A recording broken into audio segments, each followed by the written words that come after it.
Hey, what's up, everybody? Welcome back. We got the Championship Leadership Podcast here, and we're with Kevin Joseph from Austin, Texas. How you doing, man? Thanks for What being here. is going on, Nate? Thanks for having me on the show, dude. I'm super excited, man. Absolutely. So, first question I love to ask is Championship Leadership's the name of the podcast. So, what comes to mind for you, or what does that mean to you when you hear Championship Leadership? Oh, when I hear championship leadership, it reminds me of, somebody who can take control of a team and be the perfect leader for them, whether that's them being a humble servant or with that them being the, put the team on my back. But they're being the leader and they know what needs to be done to get to that championship level. That's the first thing I think about when I think about championship leader. Yeah, absolutely. I appreciate it. And it's just always fun to hear the different ways that people define championship leadership. I've been doing quite a few of these, and usually it's always different. So that's good. Well, let's tell us a little bit more about you and what you do. What's kind of been the path to get you where you are in life today, and what you're up to. Yeah, man, absolutely, dude. So a little bit about me, man. I have a consulting agency. I essentially work with brands and businesses, and me and my team, we handhold and walk them through how to go and scale their brand. So instead of like a marketing agency where they do the work for you, now we're showing you or we're showing your team how to do the work. So essentially now we're giving you the answers to the test instead of you Uh-huh. having to pay us like a trainer or a tutor to be alongside with you. So it brings me a lot of joy to give you the answer so I can just see you make that 100 instead of me saying, all right, well, now you got to keep paying me every month. Because at the end of the day, Nate, if it works, what's going to happen? You're going to come back to me. I'm going to just make some more stuff Yeah. for you to buy anyway. So Right. why try to force you to stay to work with me anyway? You know what I'm saying? Yeah, absolutely. So, Mhm. what got you into that line of work?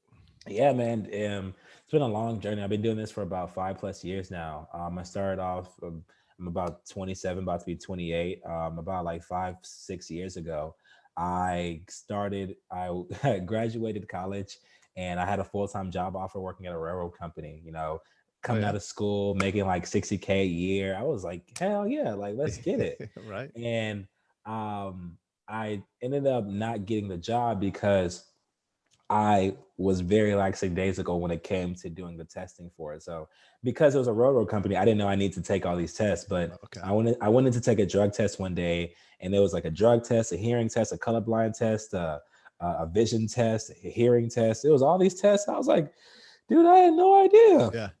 So I was BSing through the tests, just going through the motions, and then from there, about 2 weeks later, they emailed me and they were like, "Hey, yeah, man, like, yeah, you failed." And I think I ended up failing the colorblind test, but no, I'm not colorblind because that's usually the question that follows after. Yeah.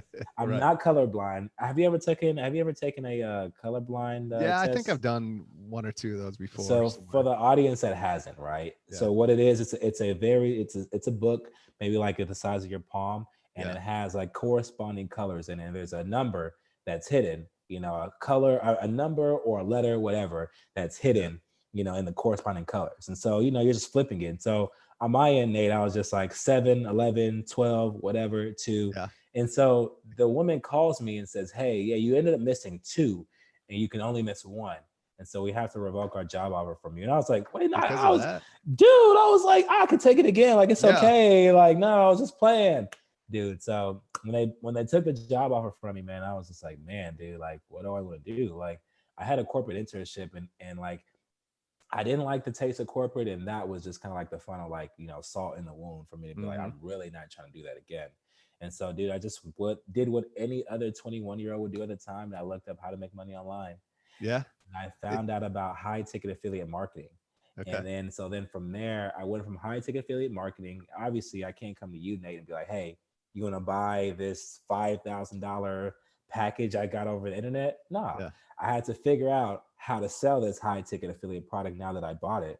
And so that's how I got into the world of Facebook ads, because I had to find out how to advertise. And so then now, you know, I started having some success with it, but then the company ended up getting shut down. And so I was just like, I really don't want to do affiliate marketing, but I know how to run ads. So then Mm-hmm. now I became a Facebook advertiser, just working for a bunch of different niches, dude. Freaking real estate, dentist, dude. I got even to like niche down as like exotic dog breeders, you know. Really? So yeah, man. So just going through that journey, and I finally just got to my niche of e-commerce. I had a digital marketing agency, and then that's when I told you about like the issue that I saw of me paying somebody just to do the work for them. And so now I converted that marketing agency to a consulting agency. And now here I am today, man. Okay. Cool, man. That's a interesting journey. What kind of a job was the railroad job? So I was gonna be like a railroad manager. Like I said, I never started, but I was gonna be like a Yeah. railroad manager. So I was gonna be So you like, weren't gonna be like driving trains, right? nah, nah, nah, nah. I was gonna be like an overseer of like people like of like when trains where they come in, like helping watching them to like build them down and then break them back up. Okay. I was Okay. just gonna be the overseer manager. Like I said, Was 21 years old, yeah. making 60K a year. Yeah. Like, Right. hey, Right. cool. Why Probably a not? blessing in disguise, right? No, You know. absolutely, dude. Yeah. I never would have got here if it wasn't for that, man. So I just, God has a reason for everything. Yeah. What who are some championship leaders that have been a part of your life and really more so like what are some of the things or the characteristics that really stand out in some of these people that have impacted your life along the way? Coaches, mentors, Yeah, man, leaders. absolutely, for sure. I would say like coaching has definitely been like the number one reason of how I got to here. Hmm. Investing in myself, investing into coaches. So just investing in different masterminds and investing in different people and friends. Um, yeah, just from investing the money in the masterminds and then meeting people in those masterminds and becoming actual, lifelong friends from them. I credit all of my success to them, and then also books as well too. I think books has definitely been like, a huge advocate of where I am today. Now, one of my favorite books is by Don Miguel Ruiz, The Four Agreements, The Yeah. Five Agreements. Dude, that book is like, if I can get that tattooed on my forehead, like Right. man, like Great. the yeah, man, like just making no assumptions, always doing your best, like having those things in place, not taking things personal, like, dude, like Hmm. that's probably like the biggest one that like literally like makes me who I am today. Just like Yeah. not taking things personal, because at the end of the day, it's not about me. Yeah. Right. So yeah, books and masterminds has definitely been like the number one reason of in my success for sure. Yeah. Yeah. Yeah. Absolutely, man. So Hmm. what I mean, do you really love and enjoy what you're doing today, or I guess the question really is like, what's the vision for you? Where do you want to go? What's the impact you want to make? I think championship leaders have great vision, Yeah, um, and so that's why I asked that question. Like, what are you no, for looking for? sure. Um, And it's funny because my vision always changes. The Mm-hmm. biggest thing at first was, when I first got started, I just want to make a bunch of money. Oh man, I want $1 million a month and da da da da. Yeah. And now as I'm slowly starting to get to that, that journey of making, 100K a month, 500K a month.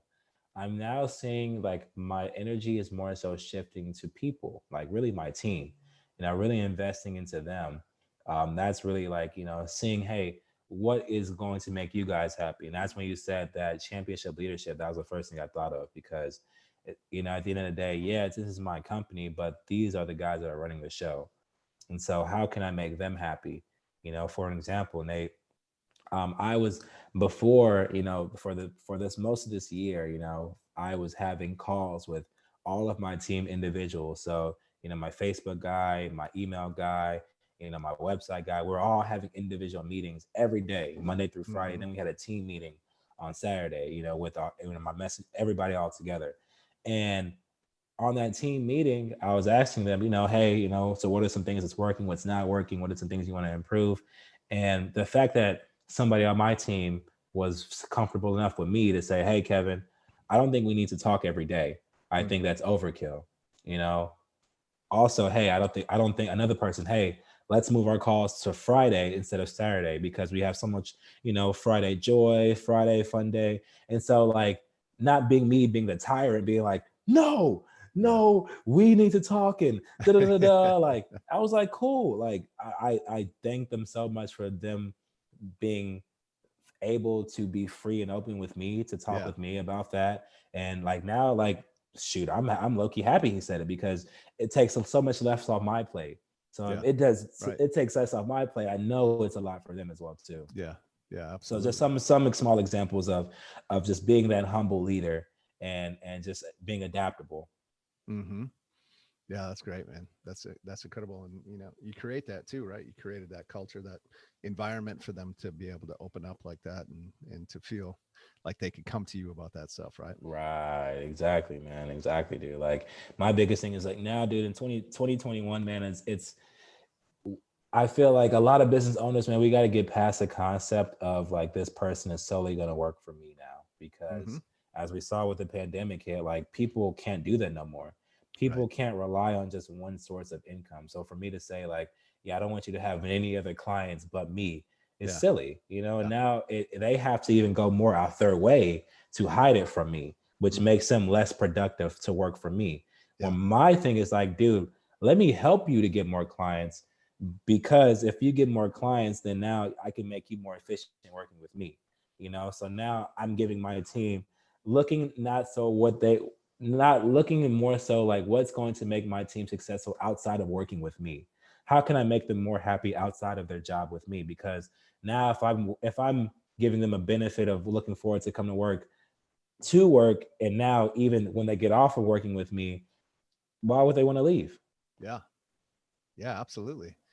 Yeah. That's huge, because you do hear that the opposite way a lot of times, where I think it's scarcity driven, definitely, where certain people, they have contractors or people working with them for them, and they don't want them going somewhere else because they're worried they're going to leave or whatever. I think that's Right. the biggest thing that you're worried about. But yeah, that's the approach that you're taking, I think, is the winning model for sure. So Yeah, that's cool. I agree. But just imagine you having, a model girlfriend and say, "Hey, don't leave the house because a guy might try to talk to you." Like, Yeah, totally. Yeah, like, yeah, wait, what? yeah. Like, Yeah, that's exactly. silly, dude. That's it. Like, Yeah, no doubt. Although you're not being like, all right, hey, yeah, you could go test the waters right, right, for although sure. there's Yeah, that right. is a thing, I guess. That is Yeah, whatever floats your yeah, boat. whatever Whatever works for floats you. your boat.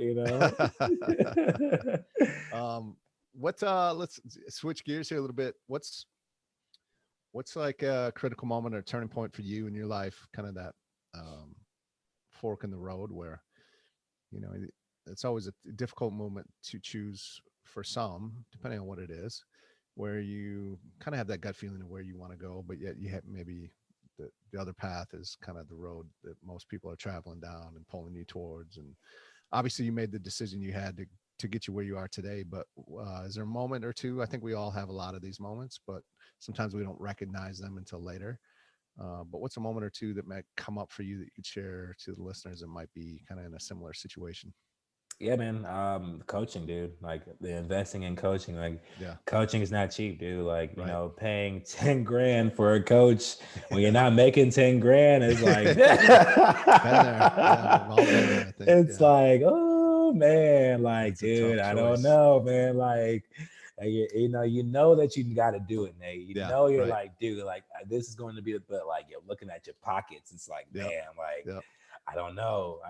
So just really taking that plunge and believing in myself, and just knowing like, dude, like, at the end of the day, worst case scenario, some debt collectors call you for some failed credit cards, you know what I'm Yep. saying? But best case scenario is you in a position that you are now, Yeah. So Yeah. at the end of the day, like, what are you going to base your decisions off of? Fear? Is it going to be fear driven, or is it going to be motivated by fear?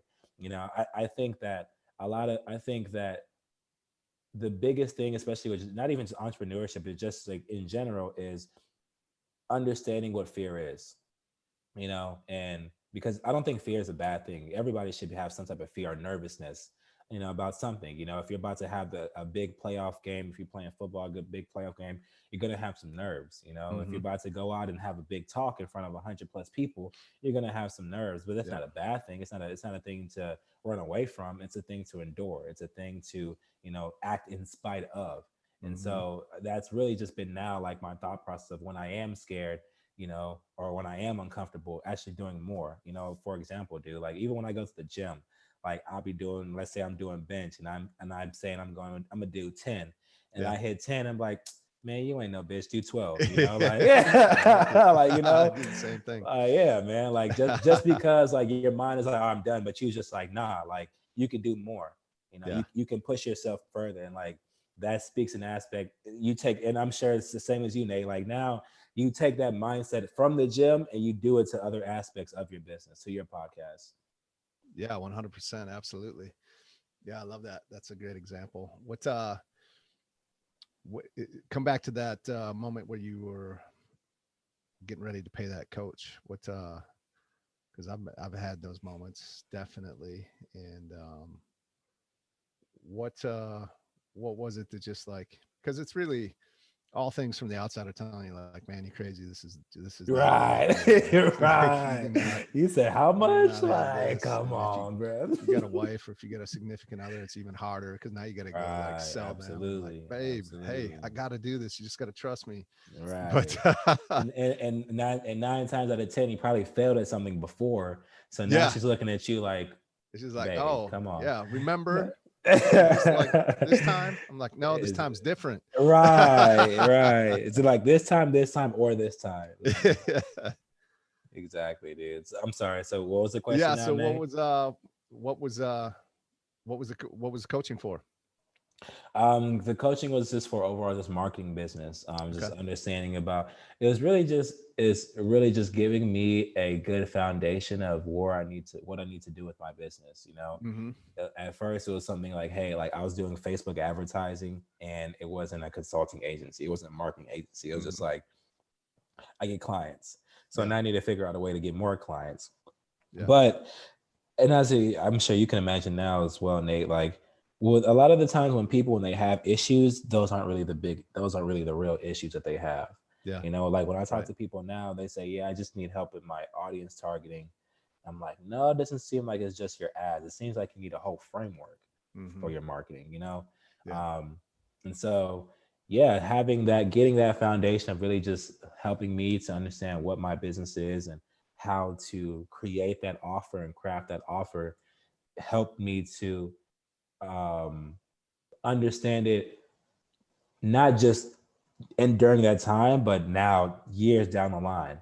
Because I think Yeah. the biggest Right. the biggest misconception that I had with the coaching was that I need to make that ROI back instantly, Mm-hmm. but Yeah. I'm not paying for a turnaround. I'm paying for knowledge. And so Yeah. now this knowledge can now last me, it has lasted me, and it's going to keep Yeah. lasting me Right. years and years and years. So essentially I'm paying 10 grand for a coaching that's going to last me 50 plus years. So when Yeah. you Oh think about yeah. it like that, Long it's term. cheap. Like Yeah. Absolutely.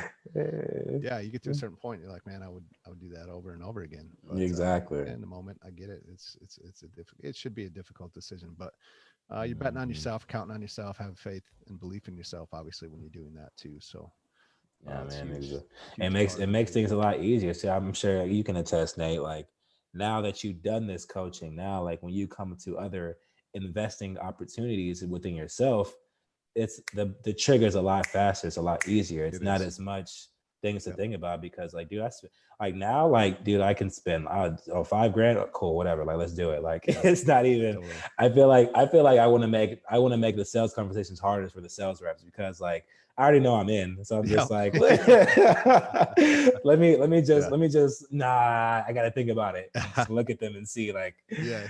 exactly, dude. Yeah. I love it, man. As we start to wrap this up, what would be like if there's one or two things that you could give to the listeners that if they were to implement today, it would help move their life forward today? What would that be? Yeah, one thing I would just say is for the leaders out there who are leading a team, man, just to find out the best way that you can be a leader for them, on and off the court. When I say on Mm-hmm. and on, when I the court meaning business, and Yep. so find the best way that you can really be involved with them, and find out ways to help them grow, with or without you, Yeah. and I think that you'll easily see the morale of your team just improve tenfold because now they're excited to come work with you, they're excited to come talk to you and ask you questions. Sometimes I have talks with my guys and we're not even talking about my business, I'm giving them tips of their sales calls and what they should do for this, and so now it makes them more excited to come work because now like we could talk about work, we could talk about this. And so just understanding how to be the best humble leader that you can for your team Yeah. and what's going to make them to grow. Because if they grow, then you're going to grow. Yeah. Amen. Yeah. I love that. What are a few ways that the listeners can find out more about what you're up to, what you're doing, and follow you on social and all that good stuff? Yeah, for sure. Best place to connect with me is gonna be on Instagram. My Instagram is it's Kevin Joseph. So just ITS Kevin Joseph. Okay.